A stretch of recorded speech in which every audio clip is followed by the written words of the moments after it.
Pejgamberi alayhis salam në një hadith tjetër thot, janë ndarë jehudit në 71 grupe, janë ndarë të krishterët në 72 grupe, dhe do të ndahet umeti im në 73 grupe. Të gjithë ata e meritojnë zjarin përveç njërit grup.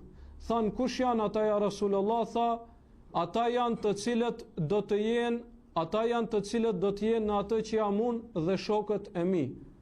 Pejgamberi alayhis salam, dhe kjo është prej shenjave të pejgamberllëkut të tij, sepse ka thonë se musliman do të ndahen dhe me të vërtetë ashtu ndodhi. Musliman të ndahen. Dhe ajo që na intereson neve është se ka thonë se një grup patjetër do të jetë në hak. E si ta dim nëse ai grup i cili do të jetë në hak, cilët janë cilësitë e atij grupi?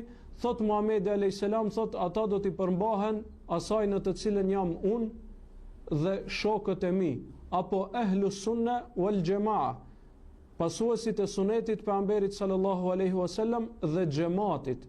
Me xhamat është për qëllim xhamati i parë i muslimanëve, xhamati i sahabëve dhe atyre që i pasuan ata, sepse ky xhamat nuk ishte i përçar. Ata që vinë pas tyre, xhamati i muslimanëve pas tyre është i përçar, nuk janë. Andaj Muhamedi alayhis salam nuk mund që të na drejtojë neve të pasojmë dikënd të cilët nuk janë të bashkuar, nuk e kanë një mendim. Pra, nga kjo kuptohet se me xhamat është për qëllim xhamati i sahabëve, sepse xhamati pas tyre janë të përçar, nuk janë një. Nëse do të kishte për qëllim pejgamberi alayhis salam xhamatin e sotëm të muslimanëve, për shembull, themi, dikush e komenton kështu, xhamatin pra grupin e muslimanëve. Si ta dim nëse cilën pjesë të këtij xhamati e ka për qëllim Muhamedi alayhis salam? Sepse disa veprojnë kështu, disa të tjera ashtu, disa mendojnë kështu, disa ashtu. Pra është për qëllim xhamati i cili ka qenë një i shokëve të Muhamedit alayhis salam. Ky është pra kantari me të cilën i matim të tjerët. Nëse një vepër që ti e ke vepruar nuk e ka vepruar pejgamberi alayhis salam dhe shokët e tij, dije se kjo vepër nuk është prej fesë.